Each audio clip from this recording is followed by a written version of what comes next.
Mesdames, Messieurs, bonsoir. Mercredi 21 mars 2018, voici la une du journal. L'événement demain mercredi dans la coopération Chine-Cameroun, le début de la visite d'État du président Paul Biya en République populaire de Chine, une visite pour de nouvelles perspectives dans les relations sino-camerounaises. La Chine qui attend le couple présidentiel est à voir en tête du journal. Événement dramatique ce mercredi à Yaoundé, l'écroulement des bâtiments à l'école publique des Koudou, briqueterie, tue 4 élèves et fait de nombreux blessés. Les circonstances de la tragédie dans ce journal. L'événement en sport, le match amical Cameroun-Koweït se dispute dimanche. Les Lions affûtent déjà leurs griffes sur place à Koweït City. Écho dans la tanière, ce sera en page des sports. Voilà pour les titres. Et demain, l'ouverture d'une nouvelle phase dans la coopération Chine-Cameroun. Le président de la République, Paul Biya, entame ce jeudi 22 mars la visite d'État dans l'Empire du Milieu. C'est à l'invitation de son homologue chinois Xi Jinping. Le chef de l'État est accompagné en Chine par la première dame, Madame Chantal Biya, et par une forte délégation d'officiels et d'hommes d'affaires. L'envoyé spécial la CRTV, Yves-Marc Mozo, plante ici le décor de cette ville qui accueille demain la visite d'État du président Paul Biya. La place Tiananmen de Beijing, théâtre de nombreux événements qui ont marqué et continuent de marquer la vie du peuple millénaire de Chine. C'est le passage obligé pour tout visiteur. L'avenue, un véritable lieu de pèlerinage, concentre un ensemble d'édifices chargés d'histoire. Le mausolée en toit de corniche de Mao Zedong, le père de l'indépendance, le palais ancien, aujourd'hui musée national, et le palais de l'Assemblée du peuple, vaste construction bâtie sur une superficie de 150 000 m² et qui a nécessité le génie de 50 architectes et la mobilisation de plus de 300 000 ouvriers. Au cœur du pouvoir central, le palais présidentiel qui va servir de cadre à l'accueil du couple présidentiel camerounais ce 22 mars 2018 et d'où retentiront les 21 coups de canon en l'honneur des illustres patriotes rencontrés à l'ambassade du Cameroun à Beijing, dissimulent à peine leur bonheur et leur impatience de communier avec leur président. Toutefois, au-delà de la célébration d'une idylle déjà porteuse de nombreux fruits, le rendez-vous de ces 22, 23 et 24 mars 2018 entre le couple présidentiel camerounais, les dirigeants et le peuple ami de Chine servira à coup sûr de marqueur dans la concrétisation de nouveaux axes de coopération. Le profil des membres de la suite officielle du président de la République pourrait d'ailleurs à juste titre servir d'indicateur des principaux centres d'intérêt côté camerounais dans le cadre de ce 6e déplacement officiel de Paul Biya dans ce pays continent qui, par la qualité de ses indicateurs économiques et celle de ses infrastructures, n'arrête pas d'étonner le monde, de faire vaciller bien des certitudes. Et selon nos envoyés spéciaux, depuis l'annonce à Pékin de cette 6e visite du président de la République Paul Biya en Chine, la communauté camerounaise se mobilise pour faire de ces 3 jours un grand moment de célébration populaire. Les Camerounais vivant en Chine l'ont confié à nos envoyés spéciaux. Voici Joseph Clément Ongba depuis Beijing. Du fait d'une croissance économique soutenue qui en a fait la seconde puissance économique de la planète, la Chine s'est érigée aujourd'hui au piédestal des plus grandes destinations du monde. Sérieusement bien, à l'ère du temps, la communauté camerounaise de Chine est passée du simple au triple en quelques années. Près de 3000 Camerounais y vivent aujourd'hui, dont une forte majorité d'étudiants et d'opérateurs économiques. Ils entendent faire de cette visite du chef de l'État et de Mme Chantal Biya un grand moment de retrouvailles. Nous sommes mobilisés pour accueillir notre président et nous avons pris toutes les dispositions. Nous allons aller à l'aéroport, l'accueillir et puis à son hôtel, on sera là pour lui souhaiter la bienvenue en République populaire de Chine. Les Camerounais viennent de partout. D'abord, Beijing, c'est la capitale. Et à côté de Beijing, nous avons des villes comme Tianjin, nous avons des villes comme Shijiazhuang dans la province du Hebei, nous avons Dalian, nous avons Shenyang, et nous avons des Camerounais qui viennent de ces villes environ de Beijing pour venir accueillir le chef de l'État et la première dame. Quand vous avez les Camerounais déjà qui partent de Guangzhou vous avez à faire 24 heures de train pour venir accueillir votre chef d'État ou 3 heures de vol. Je crois quand même que c'est un côté très positif de la chose, le déplacement déjà. Je crois que nous pouvons relever que c'est quelque chose assez positif. En tant que Camerounais vivant en Chine, j'éprouve en ce moment par rapport à cette grande visite un sentiment profond de famille, de chaleur, mais aussi d'honneur. Parce que, vous savez, être loin de la famille, entre guillemets, parce que nous vivons aussi en Chine, et de recevoir la visite d'un membre de la famille, mais d'un membre aussi important que ça, bien sûr que cela nous emplit le cœur de joie. À l'ambassade du Cameroun à Pékin, l'on met les bouchées doubles. Côté médiatique aussi, c'est le même branle-bas. Les locaux de StarTime ont ainsi abrité une réunion de mise au point avec les envoyés spéciaux de la CRTV, les responsables du ministère de la Communication et ceux de StarTime pour que cette visite d'État bénéficie d'une couverture médiatique optimale. Une visite qui intervient au moment où la République populaire de Chine entend, plus que par le passé, faire de l'Afrique un de ses partenaires privilégiés. Beijing, Joseph Klimaoumba, CRTV.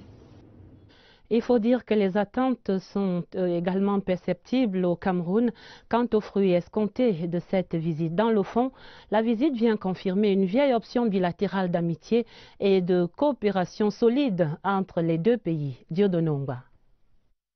Engagée à traiter d'égal à égal avec ses partenaires, la Chine, dans sa politique étrangère, explore également de nombreux secteurs, témoin de ses nombreux besoins et aspirations, économiques, militaires, techniques, politiques, culturelles. Stratégie qui répond mieux aux desiderata de ses interlocuteurs. Le Cameroun est de cela. Dans un partenariat dit gagnant-gagnant, le Cameroun et la Chine ont ainsi noué quantité d'accords dans bien de secteurs. C'est ainsi que Yaoundé et Beijing ont passé des accords de coopération dans le secteur économique. Des accords passés avec l'une des premières puissances économiques mondiales, bien bénéfiques pour Yaoundé, qui reçoit de Beijing de l'aide substantielle en vue de l'émergence du Cameroun. Il en est de l'accord de prêt préférentiel de plus de 27 milliards et demi de francs CFA pour le projet e-Post, du prêt sans intérêt de près de 6 milliards et demi de francs CFA et d'un don sans contrepartie d'environ 3 milliards 200 millions de francs CFA. Ce sont les retombées de la pré-visite du président Paul Biya en Chine en 2011. Au domaine économique s'ajoutent les volets techniques, culturels, médical, commercial et même touristiques. Autre secteur, autre accord. Le Cameroun et la Chine sont également liés par un texte en matière de formation militaire, de promotion et de protection réciproque des investissements. Qui dit investissement dit affaires. Et par ricochet, la circulation des personnes. Yaoundé et Beijing sont ainsi liés par l'exemption d'obligation de visa pour les détenteurs de passeports diplomatiques ou de services, et ce, depuis 2016. Le domaine politique n'est pas aux oubliettes, d'autant plus que les deux États sont liés par un protocole sur la consultation politique. Autant qu'il existe un protocole d'exécution de l'accord de coopération culturelle pour la période 2017-2020. Ces questions et bien d'autres ont une instance appropriée aux fins d'approfondissement. C'est la commission mixte Cameroun-Chine qui existe depuis 1986. La visite d'État que le chef de l'État camerounais, le président Paul Biya, engage en Chine ce jeudi 22 mars est une autre occasion de conforter le cadre juridique entre les deux pays. Et voici un rendez-vous à ne pas manquer demain jeudi sur toutes les antennes télé et radio de la CRTV, la retransmission en direct de la cérémonie officielle d'accueil du président de la République, son Excellence Paul Biya en Chine. Ce sera à partir de 9h30. Notez bien 9h30 heure de Yaoundé. Il sera alors 16h30 à Beijing. Une note triste dans ce contexte festif, de nombreux parents d'élèves de l'école publique des Koudou Briqueterie ici à Yaoundé sont sous le choc ce soir à la suite du drame qui a coûté la vie à 4 élèves, faisant de nombreux blessés. À l'origine de la tragédie, l'écroulement de pans entiers des bâtiments de l'école pendant une représentation théâtrale. Écroulement provoqué par une bousculade généralisée. Les autorités administratives et éducatives mobilisées ont ont permis le transfert des corps et des blessés vers des formations hospitalières. Voici le récit de ce drame avec Martine Noël Ndengue. Partis à l'école sur leurs deux jambes, seuls leurs dépouilles retourneront en famille. Baba Ibrahim, Mustafa Ali, Zainabou Oumar et Fortune Wandi sont les 4 enfants décédés dans l'accident de l'école publique d'Ekoudou, non loin de l'école de police, ici à Yaoundé. Il y avait un bruit qui a sonné là en haut. Je vois comment les enfants sont descendus ici en courant. Il y a ceux qui sont tombés. Ma directrice de Gourouka, elle est partie là-bas, me trouver là-bas l'entrée. Elle pleurait déjà. Elle me dit qu'il y a les enfants qui sont en train de mourir là-bas. L'histoire commence aux environs de 10 h ce mercredi. Une représentation théâtrale vire au drame. Bousculade, écroulement, puis le pire. 4 morts et de nombreux blessés. Transportés à l'hôpital central de Yaoundé, à la fondation Chantal Biya et au centre des urgences de Yaoundé. Certains disent qu'on les a poussés, certains disent qu'ils couraient, donc on ne sait pas ce qui s'est passé vraiment. Ah, on s'est retrouvé, l'autre est mort et l'autre ici, gravement à l'hôpital. J'étais seulement à la maison, on est venu m'informer, je suis allée à l'école, mon enfant était à l'hôpital déjà. Donc je ne connais pas ce qui s'est passé. Le centre des urgences a reçu 2 patients. Le premier a eu quelques contusions sans signe de gravité. Le deuxième quand même est assez sérieux parce qu'il a fait des convulsions. Donc lui il va bénéficier, n'est-ce pas, d'un examen approfondi. Nous attendons les résultats pour la suite de prise en charge. Les autorités administratives multiplient les réunions. Les dispositions sont prises pour accompagner les parents dans cette dure épreuve. Le gouvernement a déjà pris des dispositions. Premièrement, le corps médical est à l'œuvre. Madame le ministre de l'Éducation de base a déjà donné des instructions afin que dans l'urgence, une somme d'argent soit débloquée en faveur des familles dont les enfants sont décédés. Dernière concertation entre les autorités administratives et les parents des victimes, ultime prière, puis les 4 corps sont acheminés vers l'hôpital central de Yaoundé pour l'autopsie. L'école, elle, restera fermée pour besoin d'enquête.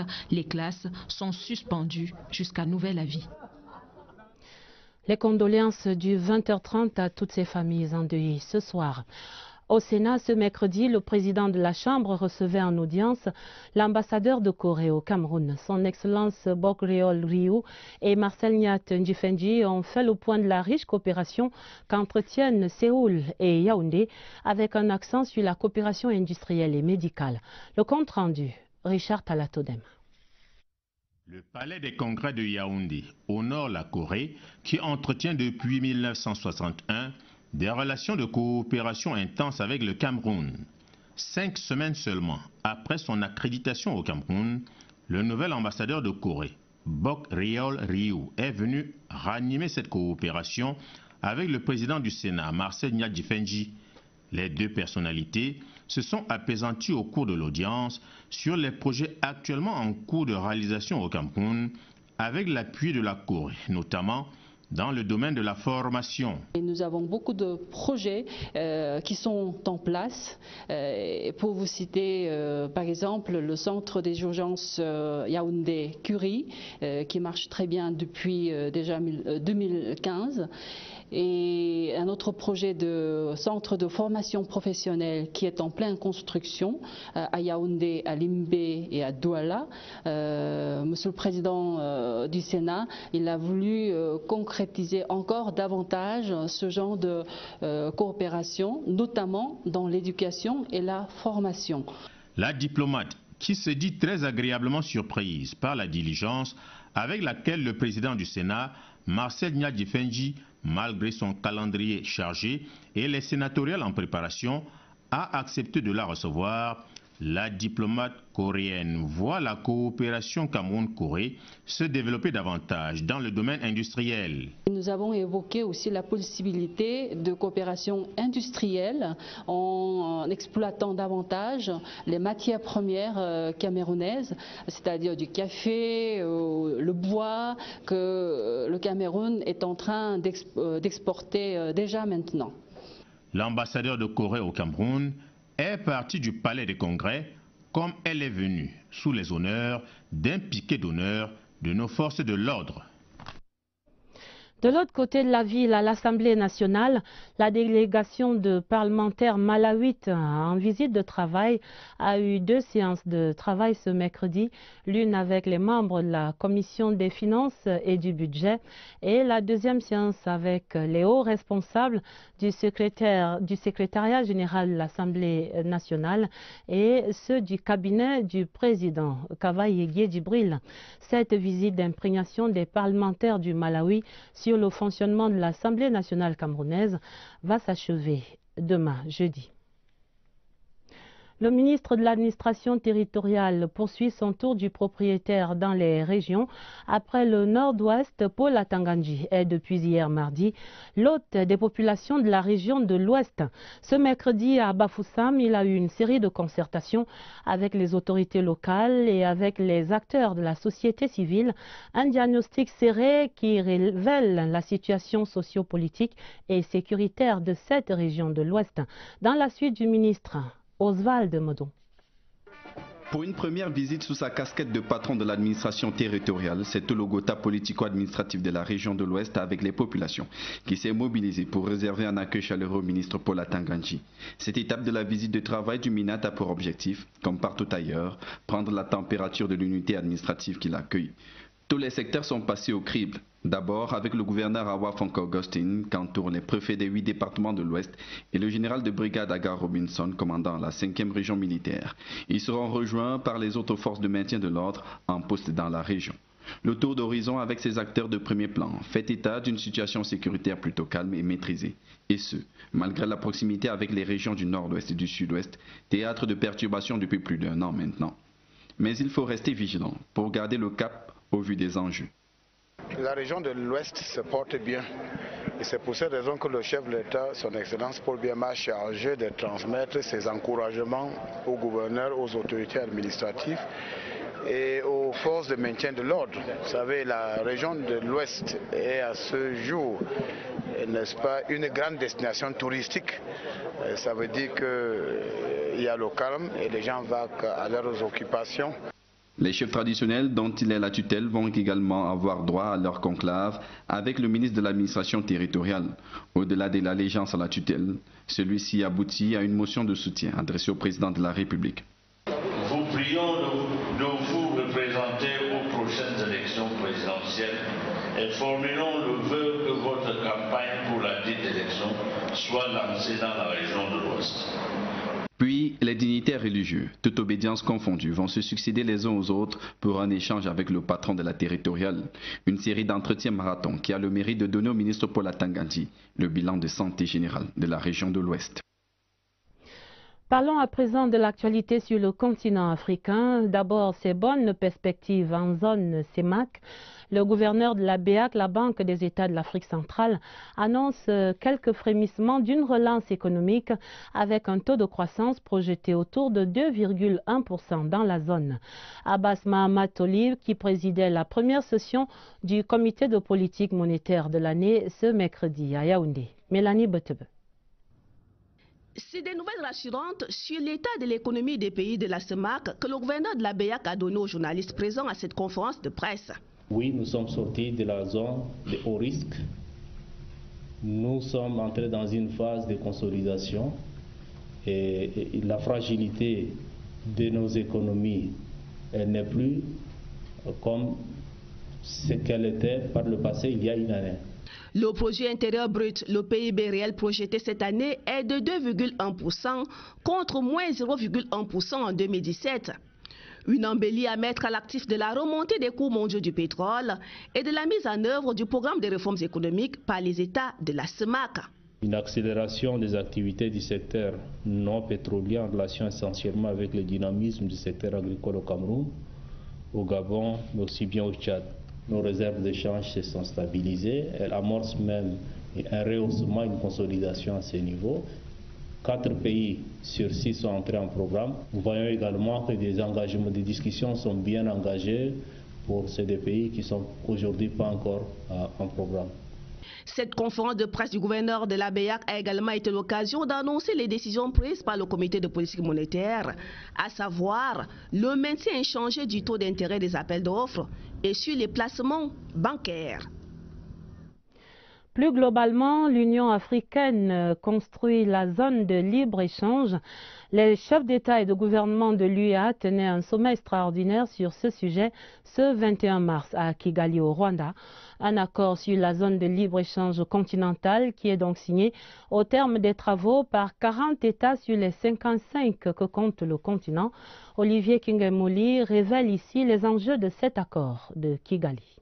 La zone de libre-échange continentale est donc portée sur les fonds baptismaux, désormais au bénéfice des 55 États du continent, même si pour le moment le Nigeria orchestre une volte-face. Si tout se passe comme prévu, dans 10 ans, on aura un marché commun unique en Afrique. Conséquence sur le terrain, l'abolition des barrières douanières et la dynamisation des économies. Mais comment entrevoir un marché commun et protéger son espace économique en proie au phénomène de contrefaçon, de contrebande et de commerce illicite? Une équation à quelques inconnus. Bien plus, les économies faibles, déjà attachées à des accords tels que les APE et leurs effets, vont encore se trouver confrontées à la concurrence au niveau continental des économies plus structurées et déjà industrialisées. Il n'est pas indiqué, à mon humble avis, de songer davantage à la protection des économies nationales.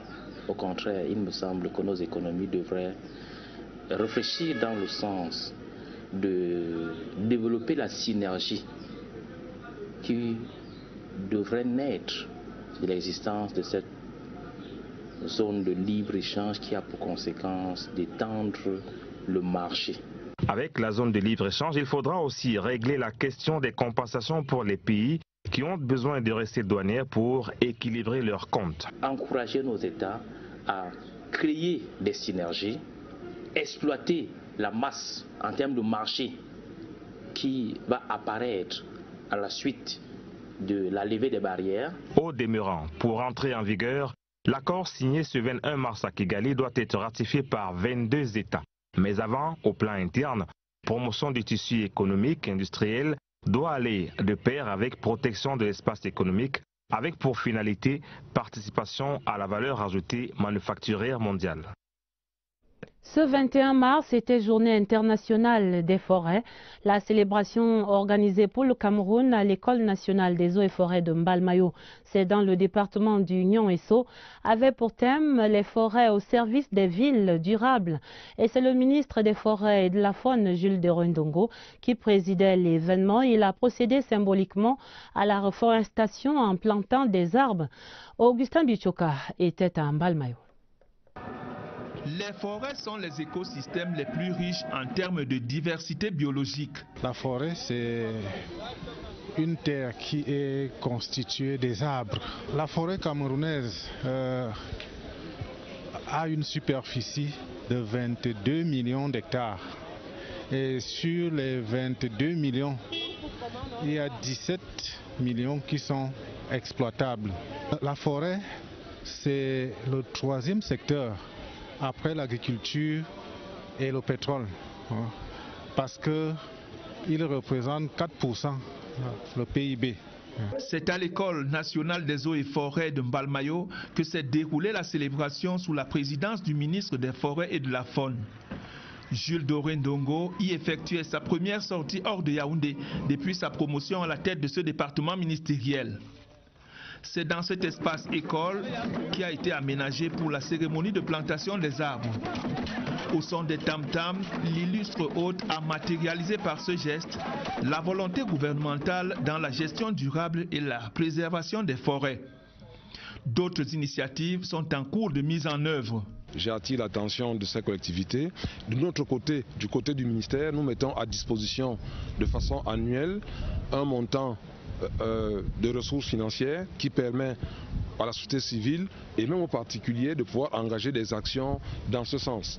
La séquence protocolaire à l'entame de la journée a permis aux orateurs de relever les enjeux de la célébration internationale sous le thème « Les forêts au service des villes durables » et d'exhorter les acteurs à se donner la main pour une gestion responsable et durable des forêts par leur adhésion à la politique du gouvernement dans ce secteur.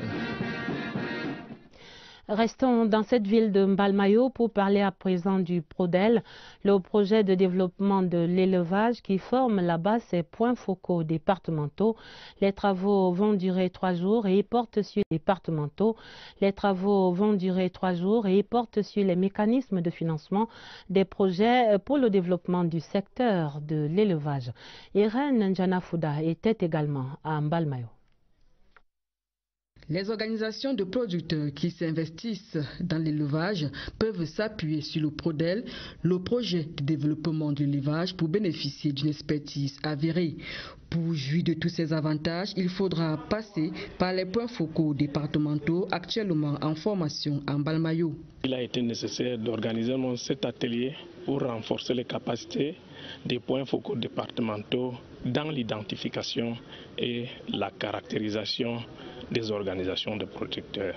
Les points focaux départementaux du PRODEL s'abreuvent à la source des personnes ressources qui ont de la matière pour convaincre même les plus sceptiques. L'innovation que nous voulons introduire dans les mécanismes d'accès au crédit pour les producteurs dans les filières ciblées. Et la deuxième journée, ce sera d'aller auprès des opérateurs, voir si les mécanismes que nous sommes en train d'élaborer permettent véritablement d'avoir ces organisations que nous appelons performantes. Le travail va se poursuivre au-delà de la formation pour que les organisations de producteurs en tirent grand profit. C'est de moderniser leurs élevages et les amener aussi vraiment à produire et à respecter les chaînes de valeur qui vont être décrites au niveau du projet de développement de l'élevage. Le PRODEL s'engage ainsi à donner aux organisations de producteurs les moyens de réussir dans l'élevage. L'hygiène et la salubrité dans la capitale Yaoundé au cœur de la grande enquête ce soir. Les autorités de la ville avaient décrété le mercredi journée ville propre pour le nettoyage dans les marchés et dans les quartiers. Les habitants réunis en comité devraient se consacrer au nettoyage de leur environnement, toutes affaires cessantes. Mais voilà, si la disposition est plus ou moins appliquée sur les marchés, dans les quartiers, on joue la résistance et on ignore totalement ce mercredi ville propre. Ce mercredi, c'est aujourd'hui, Agnès Solange Abessolo est donc allée voir sur le terrain les raisons de cette faible adhésion. Regardez plutôt. Marché Mokolo ce matin, les ordures bordent les rues. Les commerçants ont fermé boutique, comme tous les mercredis de 6h à 10h. Une tranche d'heure normalement consacrée à l'investissement humain dans les quartiers. Le mercredi, on n'ouvre pas le marché pratiquement à Mokolo. Nous sommes là parce qu'on a resté de marchandises. C'est la communauté urbaine qui a décidé que chaque mercredi, Mokolo doit être fermé pour la propriété. C'est une opération d'assainissement appelée ville propre, instaurée par les conseillers municipaux des communes d'arrondissement. Une ville propre doit avoir des toilettes publiques un peu partout dans les quartiers, des bacs à ordures pour les ramassages d'ordures ménagères, la broussaille bien taillée, bien coupée, la canalisation des eaux usées bien aménagée. On doit sentir la propreté. À Yaoundé 2e par exemple, ce sont les comités d'animation et de développement qui ont en charge la gestion des villes propres. Il balaie souvent de 7h30 à même 9h. On a donné le matériel d'appoint pour accompagner nos populations. Bien entendu, dans les maisons, on fait le ménage presque tous les jours. Mais on doit ressentir quand même une propreté, un assainissement en profondeur les mercredis. Hygiène, salubrité, assainissement, sécurité et santé sont les champs d'action de ce comité. Des opérations qui connaissent malgré tout quelques limites. Isakam ne peut pas tout faire. Isakam ne peut pas dans le quartier, ramasser dans les maisons pour amener vers les bacs à ordures. Mais comment comprendre cette austérité décourageante de certains riverains pourtant bien informés de l'existence des villes propres? C'est très très difficile. Vous savez que les habitudes ont la peau dure. Vous avez des quartiers où il n'y a pas beaucoup de résidents. Il y a beaucoup de commerçants. Et ces commerçants ne résident pas dans ces quartiers-là. Ça fait qu'ils ont un intéressement en moins en ce qui concerne l'hygiène et la salubrité. Il faut avoir la poubelle dans sa maison. Quand la poubelle est pleine, tu cherches le bac à ordures, il y a déjà ça. Le combat contre l'insalubrité dans les communes a bien un nom, les villes propres. Un concept qui a besoin de l'adhésion de tous pour garder ses lettres de noblesse et que les villes propres soient véritablement propres. Voilà qui est dit. Les bonnes nouvelles du Crasser à présent. 3 dames viennent de vivre l'expérience de la maternité au centre hospitalier de recherche et d'application en chirurgie endoscopique et reproduction humaine. Elles ont donné naissance à 3 fillettes venues au monde sous le regard réjoui de l'équipe du professeur Jean-Marie Cassia et celui de notre reporter William Badier qui raconte.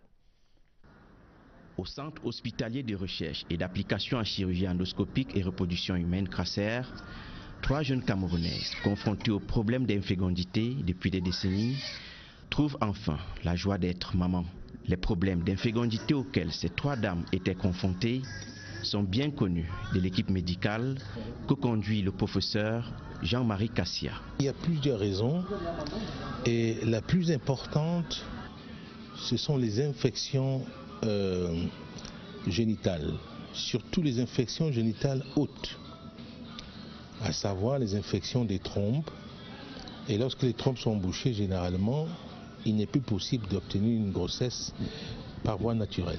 J'ai même fait le CIO, ça n'a pas donné.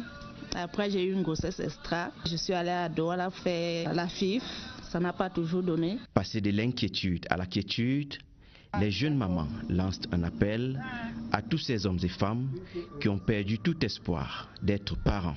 J'encourage les filles qui ont besoin du bébé, qu'elles ont encore l'espoir, que ne perdent pas l'espoir. Le Crasser est là pour eux. Le centre hospitalier de recherche et d'application en chirurgie endoscopique et reproduction humaine entend améliorer ses compétences, former les jeunes médecins, d'étendre la coopération avec les sociétés américaines, européennes et asiatiques au cours d'un congrès prévu du 23 au 27 avril 2018. La CBC tenait ce mercredi la 3e édition de l'opération Tirer la sonnette. C'était au stade Omnisport de Yaoundé, un événement initié donc par la Cameroun Baptist Convention en collaboration avec la Fondation Liliane pour soutenir les enfants handicapés à travers l'éducation dite inclusive. Voici ce spectacle avec Catherine Toulou et Langa. Ce bruit assourdissant est une interpellation. Un demi-millier de personnes mobilisées au stade Omnisport de Yaoundé pour la cause de l'éducation inclusive. Ils ont tiré la sonnette pour inviter la communauté nationale à militer en faveur des droits des enfants handicapés. Nous savons que c'est l'union qui fait la force. Si toutes les parties prenantes se mettent ensemble pour l'encadrement des personnes handicapées, nous pensons que l'éducation inclusive va davantage prospérer. Cette 3e édition qui se déroule dans 23 pays du monde de manière simultanée ce mercredi est financée par la Fondation Liliane basée aux Pays-Bas en collaboration avec la Cameroun Baptist Convention. Nous avons les discriminations faites depuis les familles, c'est-à-dire on les cache. Nous avons les infrastructures. Peu sont des écoles qui sont accessibles. Il n'y a pas de loi avec des objectifs définis qui prône l'éducation des enfants handicapés dans notre pays. Nous pensons que c'est là des barrières auxquelles il faudrait qu'on s'attaque. Les élèves de plusieurs établissements scolaires où l'éducation inclusive est effective étaient présents à l'esplanade du stade Omnisport de Yaoundé. Ils ont défilé pour attirer l'attention de l'opinion publique sur la nécessité de promouvoir l'éducation inclusive. Les autorités administratives, au rang desquelles le délégué régional des affaires sociales pour le centre et le sous-préfet de l'arrondissement de Yaoundé 5e, étaient présents pour soutenir cette action humanitaire. À l'entame des nouvelles internationales, ce télégramme officiel du président de la République, son Excellence Paul Biya, écrit à son Excellence Agé Geingob, président de la République de Namibie à Windhoek. J'ai le plaisir de vous adresser au moment où la République de Namibie célèbre sa fête nationale le 21 mars. Mes vives et chaleureuses félicitations. J'y joins mes vœux de bonheur pour le peuple namibien. Veuillez agréer, Monsieur le Président et chers frères, les assurances renouvelées de ma très haute considération. Des échos à présent des travaux de Bruxelles en Belgique où les pays ACP se concertent avec l'Union européenne sur la révision de l'accord de coopération de Cotonou. La nouvelle du jour, c'est ce Camerounais, notre confrère, le Camerounais donc Joseph Hyacinthe Oonakono, qui inaugurait son mandat à la tête du groupe des pays d'Afrique, des Caraïbes et du Pacifique ce mercredi à Bruxelles. Ces échos avec Séverin Legambélé, l'envoyé spécial de la CRTV. Une ambiance de retrouvailles au siège de l'Assemblée parlementaire des ACP ce mercredi à Bruxelles. Les députés sénateurs des 79 membres du groupe ACP sont largement représentés. Notre pays entre en scène de la plus belle manière. Au nom du gouvernement du Cameroun, le tout nouveau président de l'institution offre en guise de cadeau aux ACP une sculpture représentant une guerrière victorieuse et illustrant la puissance du royaume Bamoun sur ses voisins. Les débats par moments heurtés s'articulent autour du compte-rendu analytique de la 48e session de l'Assemblée parlementaire tenue il y a quelques semaines à Haïti. Ils ont de manière incisive, en arrière-fond, la future négociation du cadre de la coopération avec l'Union européenne après 2020. Nous avons des valeurs communes et partant de ces valeurs, nous disons que nous devons rester unis. Et contrairement à l'approche de l'Union européenne qui veut travailler avec des sous-régions, c'est-à-dire l'Afrique à part entière, les Caraïbes et le Pacifique. Ce qui me déconcerte, ce qui m'a toujours déconcerté, c'est qu'à chaque problème qui se pose, on se réfère aux Européens. Alors que nous sommes des pays indépendants pour la plupart depuis avant 1960. Nous devions vraiment nous prendre en charge. Et se prendre en charge, je trouve que ce n'est pas une expression sur le bout de lèvres. Dans ce débat, les ACP mettent en avant le principe d'unité du groupe. Nous allons vers cette négociation en rang serré, conformément au mandat que les chefs d'État ont donné au comité des ambassadeurs et au conseil des ministres ACP. Nous devons aller vers un accord. D'abord un accord gagnant-gagnant. Nous devons aller vers un accord où nous prenons en compte les autres acteurs, pas seulement l'Union européenne, et nous allons vers un accord où nous souhaitons avoir une dimension parlementaire forte. Le débat ne fait que commencer. Il ne s'annonce pas facile dans tous les cas. En France, deuxième jour ce mercredi de la garde à vue prononcée contre l'ancien président Nicolas Sarkozy. Les magistrats du pôle financier de Paris enquêtent en effet depuis avril 2013 sur des accusations de financement de la campagne présidentielle de 2007 de Nicolas Sarkozy par la Libye. L'enquête avait connu un revirement notable en novembre 2016. Voici les derniers développements ce mercredi avec Joseph Gaëtan Tchanga. L'ex-président français Nicolas Sarkozy a-t-il reçu l'argent libyen pour sa campagne en 2007? La police judiciaire de Nanterre, près de Paris, tente de trouver des réponses à cette question. Gardé à vue depuis hier, l'ancien président français risque une mise en examen pour financement illégal de campagne. Entre 2006 et 2007, Nicolas Sarkozy, alors ministre de l'Intérieur, aurait reçu des mains de Ziad Tekedine, intermédiaire franco-libanais, plus de 15 millions d'euros, révèle le journal français Mediapart. Des soupçons nourris par des déclarations de certains officiels libyens, ce qui a amené la justice française à ouvrir une enquête en juin 2013. Accusation que rejette en bloc Nicolas Sarkozy, qui risque de se présenter devant le juge d'instruction si les faits qui lui sont reprochés sont avérés. Et voici la page des sports et le match amical Koweït-Cameroun de dimanche en ligne de mire. Les Lions indomptables du Cameroun sont à Koweït City depuis ce mercredi. Les 21 joueurs attendus sont dans la tanière, à l'exception d'Aboubacar Vincent et de Lionel Bon. L'équipe a eu une séance d'entraînement autour de 18h30 ce mercredi. Voici donc les dernières nouvelles des Lions indomptables avec Jean Syriac, BC. 18 joueurs sur les 21 convoqués par le sélectionneur national Alexandre Bellinga ont foulé le sol de Koweït City la nuit dernière. Manquent encore à l'appel le vice-capitaine Aboubacar Vincent et le seul joueur amateur du groupe, Lionel Mbong de Yon Sport Academy de Bamenda. Les deux Lions sont attendus dans la tanière ce jeudi. Pour des raisons administratives, Joël Tagueux du FC Maritime au Portugal ne pourra pas rejoindre le groupe. Après le repos qui a meublé la matinée des champions d'Afrique en titre ce mercredi, Benjamin Mukanjo et ses camarades ont entamé la préparation de la rencontre de dimanche. Au menu, une séance d'entraînement dans la salle de gym. Le volume de travail va monter d'un cran à partir de jeudi. Les Lions indomptables du Cameroun, 51e à la bourse des valeurs du football mondial, affrontent le Koweït, 152e au ranking FIFA. Le match est prévu dimanche prochain à 16h30, heure de Yaoundé. On dit bon vent à nos Lions. Voilà qui met un terme à ce journal.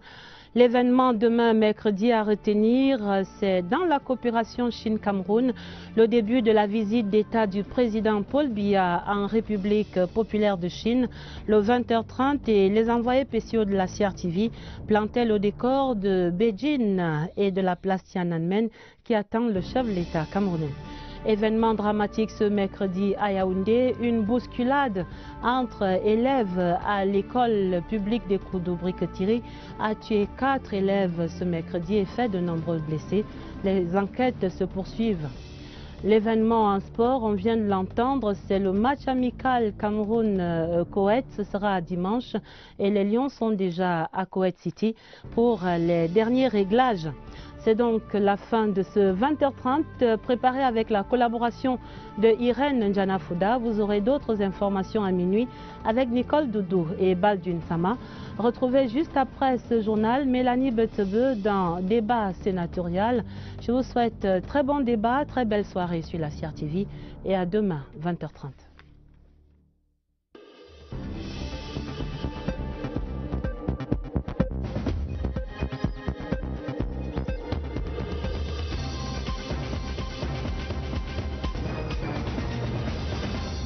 Cela nous emplit le cœur de joie. À l'ambassade du Cameroun à Pékin, l'on met les bouchées doubles. Côté médiatique aussi, c'est le même branle-bas.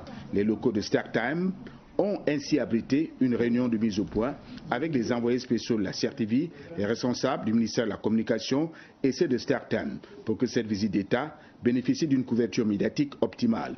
Une visite qui intervient au moment où la République populaire de Chine entend, plus que par le passé, faire de l'Afrique un de ses partenaires privilégiés. Beijing, Joseph Klimaoumba, CRTV. Il faut dire que les attentes sont également perceptibles au Cameroun quant aux fruits escomptés de cette visite. Dans le fond, la visite vient confirmer une vieille option bilatérale d'amitié et de coopération solide entre les deux pays. Dieudonné Ngba. Engagée à traiter d'égal à égal avec ses partenaires, la Chine, dans sa politique étrangère, explore également de nombreux secteurs, témoin de ses nombreux besoins et aspirations, économiques, militaires, techniques, politiques, culturelles. Stratégie qui répond mieux aux desiderata de ses interlocuteurs. Le Cameroun est de cela. Dans un partenariat dit gagnant-gagnant, le Cameroun et la Chine ont ainsi noué quantité d'accords dans bien de secteurs. C'est ainsi que Yaoundé et Beijing ont passé des accords de coopération dans le secteur économique. Des accords passés avec l'une des premières puissances économiques mondiales, bien bénéfiques pour Yaoundé, qui reçoit de Beijing de l'aide substantielle en vue de l'émergence du Cameroun. Il en est de l'accord de prêt préférentiel de plus de 27,5 milliards de francs CFA pour le projet e-Post, du prêt sans intérêt de près de 6,5 milliards de francs CFA et d'un don sans contrepartie d'environ 3,2 milliards de francs CFA.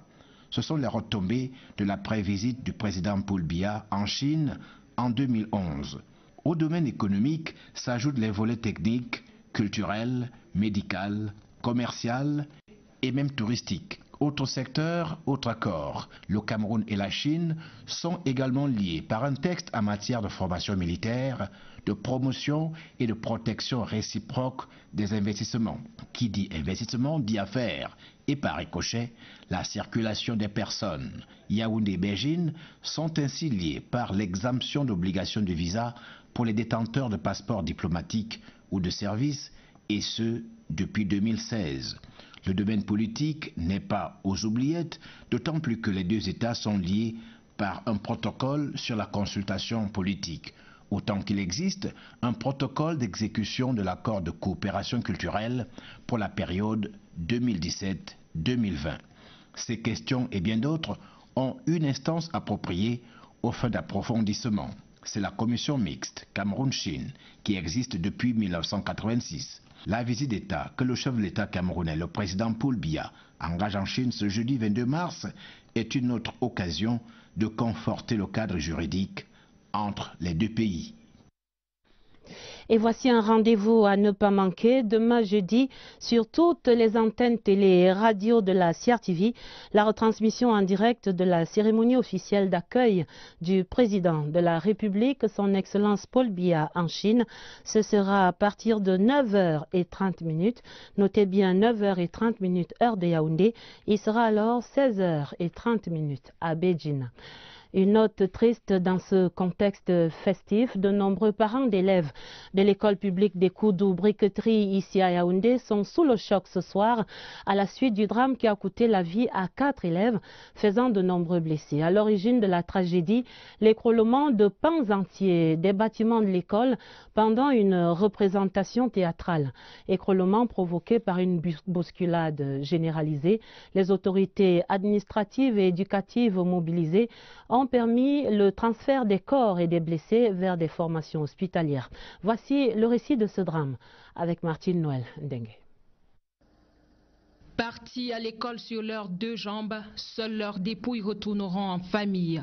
Baba Ibrahim, Mustafa Ali, Zainabou Oumar et Fortune Wandi sont les 4 enfants décédés dans l'accident de l'école publique des Koudou, non loin de l'école de police, ici à Yaoundé. Il y avait un bruit qui a sonné là en haut. Je vois comment les enfants sont descendus ici en courant. Il y a ceux qui sont tombés. Ma directrice de groupe, quand elle est partie là-bas, me trouvait là-bas l'entrée. Elle pleurait déjà. Elle me dit qu'il y a les enfants qui sont en train de mourir là-bas. L'histoire commence aux environs de 10h ce mercredi. Une représentation théâtrale vire au drame.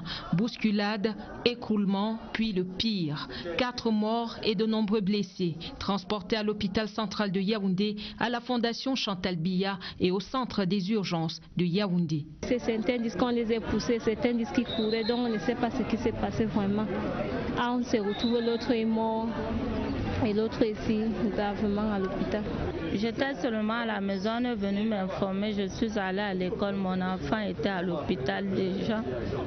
Donc je ne connais pas ce qui s'est passé. Le centre des urgences a reçu 2 patients. Le premier a eu quelques contusions sans...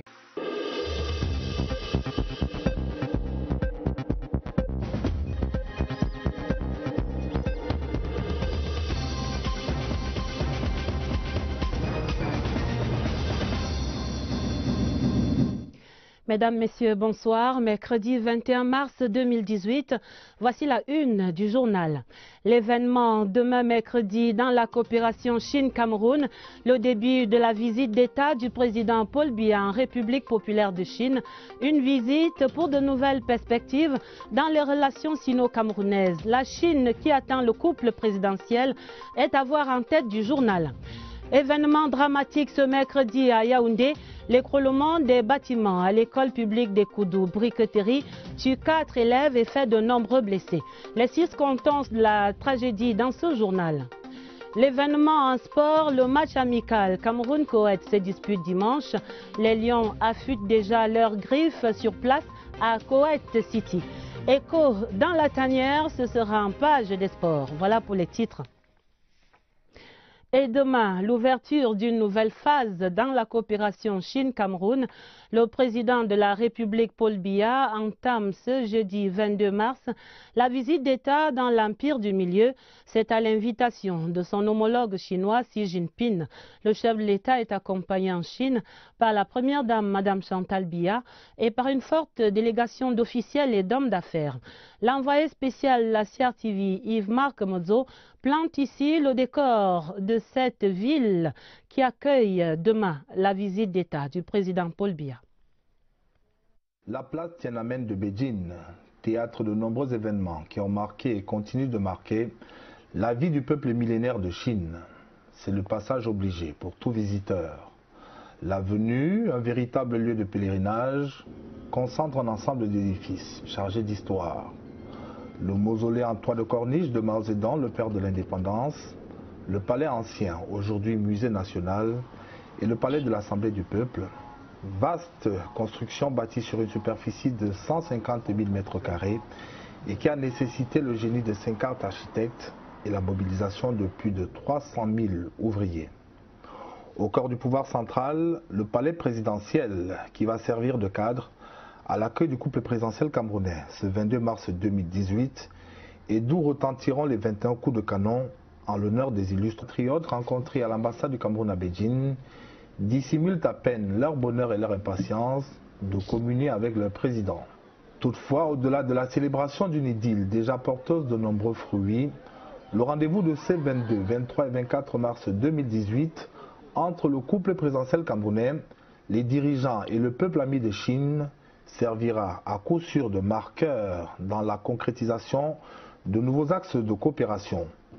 Le profil des membres de la suite officielle du président de la République pourrait d'ailleurs à juste titre servir d'indicateur des principaux centres d'intérêt côté camerounais dans le cadre de ce 6e déplacement officiel de Paul Biya dans ce pays continent qui, par la qualité de ses indicateurs économiques et celle de ses infrastructures, n'arrête pas d'étonner le monde, de faire vaciller bien des certitudes. Et selon nos envoyés spéciaux, depuis l'annonce à Pékin de cette 6e visite du président de la République Paul Biya en Chine, la communauté camerounaise se mobilise pour faire de ces 3 jours un grand moment de célébration populaire. Les Camerounais vivant en Chine l'ont confié à nos envoyés spéciaux. Voici Joseph Clément Ongba depuis Beijing.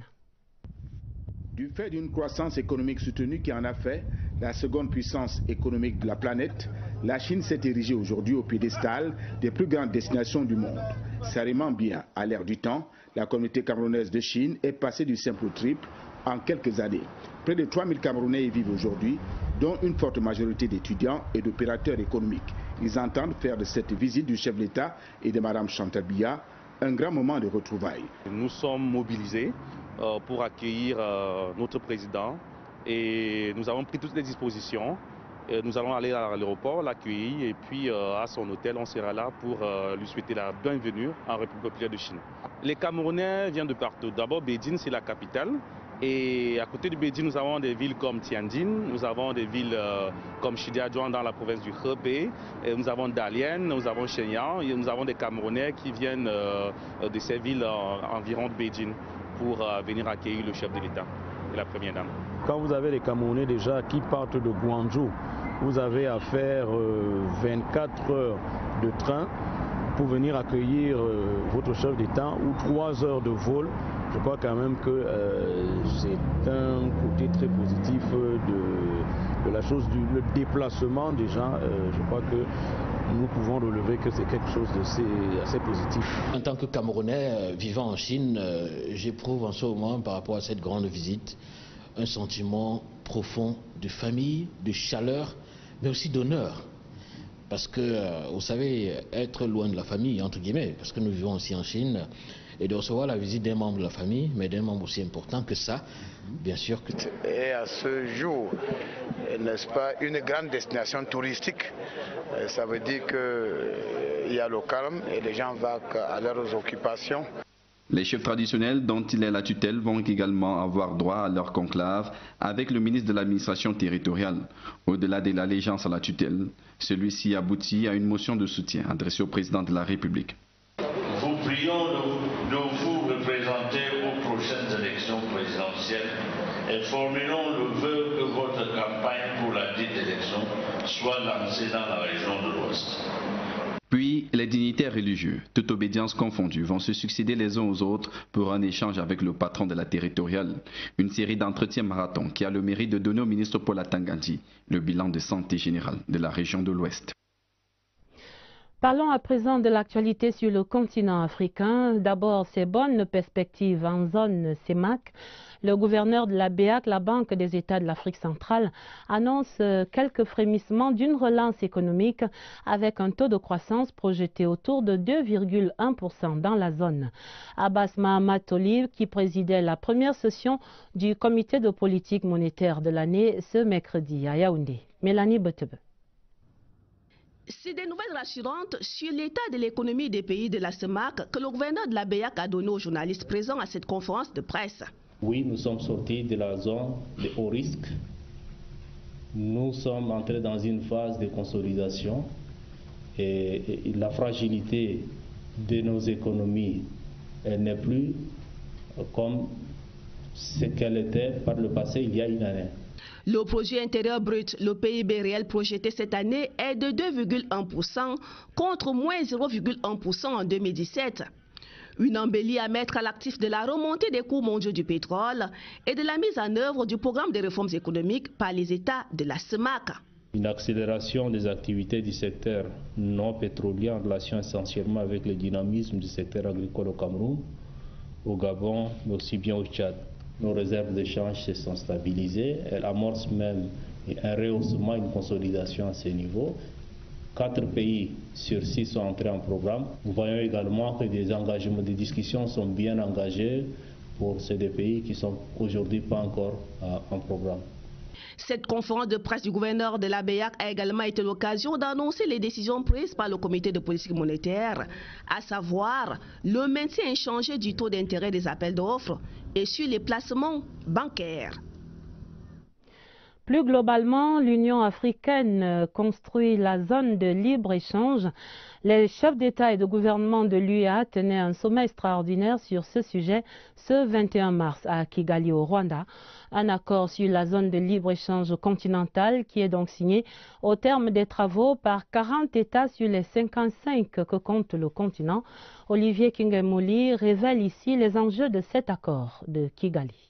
La zone de libre-échange continentale est donc portée sur les fonds baptismaux, désormais au bénéfice des 55 États du continent, même si pour le moment le Nigeria orchestre une volte-face. Si tout se passe comme prévu, dans 10 ans, on aura un marché commun unique en Afrique. Conséquence sur le terrain, l'abolition des barrières douanières et la dynamisation des économies. Mais comment entrevoir un marché commun et protéger son espace économique en proie au phénomène de contrefaçon, de contrebande et de commerce illicite? Une équation à quelques inconnus. Bien plus, les économies faibles, déjà attachées à des accords tels que les APE et leurs effets, vont encore se trouver confrontées à la concurrence au niveau continental des économies plus structurées et déjà industrialisées. Il n'est pas indiqué, à mon humble avis, de songer davantage à la protection des économies nationales. Au contraire, il me semble que nos économies devraient réfléchir dans le sens de développer la synergie qui devrait naître de l'existence de cette zone de libre-échange qui a pour conséquence d'étendre le marché. Avec la zone de libre-échange, il faudra aussi régler la question des compensations pour les pays qui ont besoin de recettes douanières pour équilibrer leurs comptes. Encourager nos États à créer des synergies, exploiter la masse en termes de marché qui va apparaître à la suite de la levée des barrières. Au demeurant, pour entrer en vigueur, l'accord signé ce 21 mars à Kigali doit être ratifié par 22 États. Mais avant, au plan interne, promotion du tissu économique industriel doit aller de pair avec protection de l'espace économique, avec pour finalité participation à la valeur ajoutée manufacturière mondiale. Ce 21 mars était journée internationale des forêts.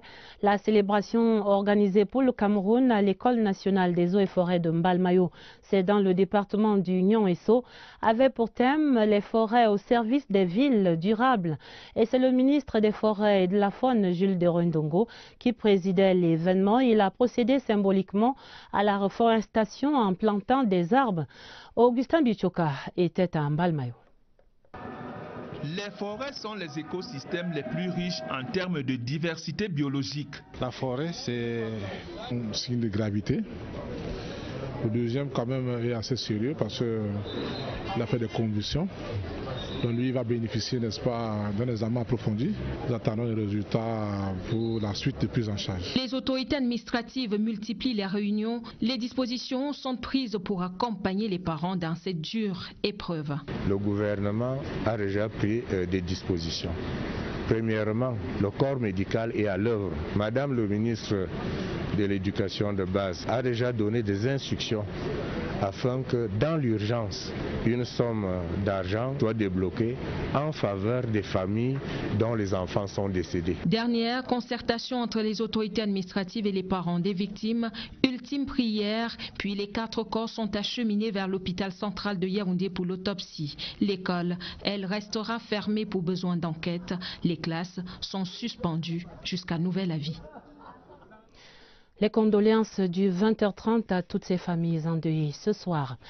Au Sénat, ce mercredi, le président de la Chambre recevait en audience l'ambassadeur de Corée au Cameroun. Son Excellence Bok Réol et Marcel Nyat Ndjifendji ont fait le point de la riche coopération qu'entretiennent Séoul et Yaoundé, avec un accent sur la coopération industrielle et médicale. Le compte rendu, Richard Talatodem. Le palais des congrès de Yaoundé honore la Corée qui entretient depuis 1961 des relations de coopération intenses avec le Cameroun. 5 semaines seulement après son accréditation au Cameroun, le nouvel ambassadeur de Corée, Bok Réol est venu ranimer cette coopération avec le président du Sénat, Marcel Nyat Ndjifendji. Les deux personnalités se sont apaisanties au cours de l'audience sur les projets actuellement en cours de réalisation au Cameroun avec l'appui de la Corée, notamment dans le domaine de la formation. Et nous avons beaucoup de projets qui sont en place.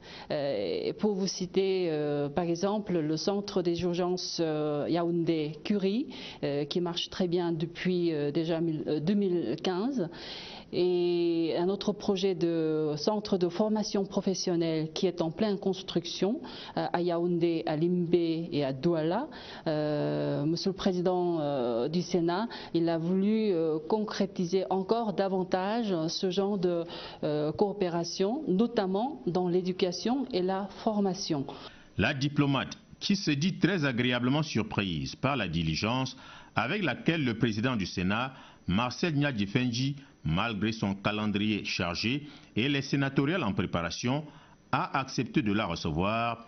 La diplomate coréenne voit la coopération Cameroun-Corée se développer davantage dans le domaine industriel. Nous avons évoqué aussi la possibilité de coopération industrielle en exploitant davantage les matières premières camerounaises, c'est-à-dire du café, le bois, que le Cameroun est en train d'exporter déjà maintenant.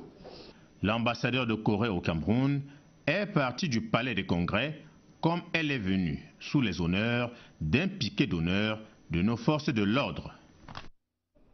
De l'autre côté de la ville, à l'Assemblée nationale, la délégation de parlementaires malawites en visite de travail a eu 2 séances de travail ce mercredi, l'une avec les membres de la Commission des finances et du budget et la deuxième séance avec les hauts responsables du secrétariat général de l'Assemblée nationale et ceux du cabinet du président Kavaye Djibril.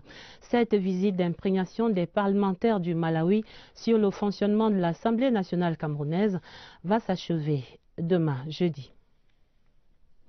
Le ministre de l'administration territoriale poursuit son tour du propriétaire dans les régions après le nord-ouest. Paul Atanganji est depuis hier mardi l'hôte des populations de la région de l'ouest. Ce mercredi à Bafoussam, il a eu une série de concertations avec les autorités locales et avec les acteurs de la société civile. Un diagnostic serré qui révèle la situation sociopolitique et sécuritaire de cette région de l'ouest. Dans la suite du ministre Oswald Modon. Pour une première visite sous sa casquette de patron de l'administration territoriale, c'est le Logota politico-administratif de la région de l'Ouest avec les populations qui s'est mobilisé pour réserver un accueil chaleureux au ministre Paul Atanganji. Cette étape de la visite de travail du MINAT a pour objectif, comme partout ailleurs, prendre la température de l'unité administrative qui l'accueille. Tous les secteurs sont passés au crible. D'abord avec le gouverneur Awa Fonko Augustine, qu'entourent les préfets des 8 départements de l'Ouest et le général de brigade Agar Robinson, commandant la 5e région militaire. Ils seront rejoints par les autres forces de maintien de l'ordre en poste dans la région. Le tour d'horizon avec ces acteurs de premier plan fait état d'une situation sécuritaire plutôt calme et maîtrisée. Et ce, malgré la proximité avec les régions du nord-ouest et du sud-ouest, théâtre de perturbations depuis plus d'1 an maintenant. Mais il faut rester vigilant pour garder le cap au vu des enjeux. La région de l'Ouest se porte bien et c'est pour cette raison que le chef de l'État, son Excellence Paul Biya, m'a chargé de transmettre ses encouragements au gouverneur, aux autorités administratives et aux forces de maintien de l'ordre. Vous savez, la région de l'Ouest une terre qui est constituée des arbres. La forêt camerounaise a une superficie de 22 millions d'hectares. Et sur les 22 millions, il y a 17 millions qui sont exploitables. La forêt, c'est le troisième secteur après l'agriculture et le pétrole, parce qu'il représente 4% le PIB. C'est à l'École nationale des eaux et forêts de Mbalmayo que s'est déroulée la célébration sous la présidence du ministre des Forêts et de la Faune. Jules Doré Ndongo y effectuait sa première sortie hors de Yaoundé depuis sa promotion à la tête de ce département ministériel. C'est dans cet espace école qui a été aménagé pour la cérémonie de plantation des arbres. Au son des tam-tams, l'illustre hôte a matérialisé par ce geste la volonté gouvernementale dans la gestion durable et la préservation des forêts. D'autres initiatives sont en cours de mise en œuvre. J'attire l'attention de ces collectivités. De notre côté, du côté du ministère, nous mettons à disposition de façon annuelle un montant de ressources financières qui permet à la société civile et même aux particuliers de pouvoir engager des actions dans ce sens. La séquence protocolaire à l'entame de la journée a permis aux orateurs de relever les enjeux de la célébration internationale sous le thème « Les forêts au service des villes durables » et d'exhorter les acteurs à se donner la main pour une gestion responsable et durable des forêts par leur adhésion à la politique du gouvernement dans ce secteur. Restons dans cette ville de Mbalmayo pour parler à présent du PRODEL, le projet de développement de l'élevage qui forme là-bas ses points focaux départementaux. Les travaux vont durer 3 jours et portent sur les départementaux. Les travaux vont durer 3 jours et portent sur les mécanismes de financement des projets pour le développement du secteur de l'élevage. Irène Njana-Fouda était également à Mbalmayo.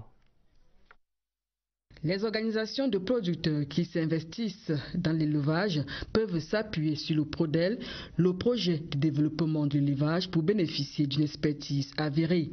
Pour jouir de tous ces avantages, il faudra passer par les points focaux départementaux actuellement en formation à Mbalmayo. Il a été nécessaire d'organiser cet atelier pour renforcer les capacités des points focaux départementaux dans l'identification et la caractérisation des organisations de producteurs. Les points focaux départementaux du PRODEL s'abreuvent à la source des personnes ressources qui ont de la matière pour convaincre même les plus sceptiques. L'innovation que nous voulons introduire dans les mécanismes d'accès au crédit pour les producteurs dans les filières ciblées. Et la deuxième journée, ce sera d'aller auprès des opérateurs, voir si les mécanismes que nous sommes en train d'élaborer, permettent véritablement d'avoir ces organisations que nous appelons performantes. Le travail va se poursuivre au-delà de la formation pour que les organisations de producteurs en tirent grand profit. C'est de moderniser leurs élevages et les amener aussi vraiment à produire et à respecter les chaînes de valeur qui vont être décrites au niveau du projet de développement de l'élevage.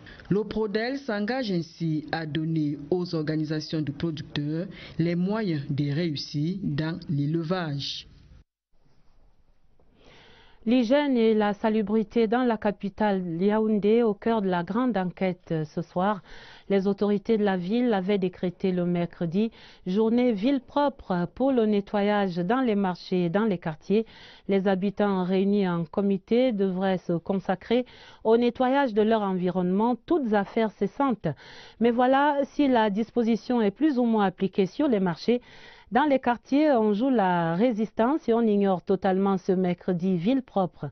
Ce mercredi, c'est aujourd'hui, Agnès Solange Abessolo est donc allée voir sur le terrain les raisons de cette faible adhésion. Regardez plutôt. Marché Mokolo ce matin, les ordures bordent les rues. Les commerçants ont fermé boutique, comme tous les mercredis de 6h à 10h. Une tranche d'heure normalement consacrée à l'investissement humain dans les quartiers. Le mercredi, on n'ouvre pas le marché pratiquement à Mokolo.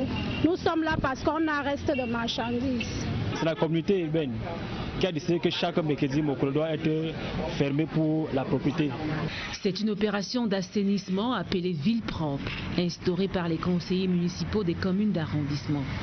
Une ville propre doit avoir des toilettes publiques un peu partout dans les quartiers, des bacs à ordures pour les ramassages d'ordures ménagères, la broussaille bien taillée, bien coupée, la canalisation des eaux usées bien aménagée. On doit sentir la propreté. À Yaoundé 2e par exemple, ce sont les comités d'animation et de développement qui ont en charge la gestion des villes propres. Il balaye souvent de 7h30 à même 9h. On a donné le matériel d'appoint pour accompagner nos populations.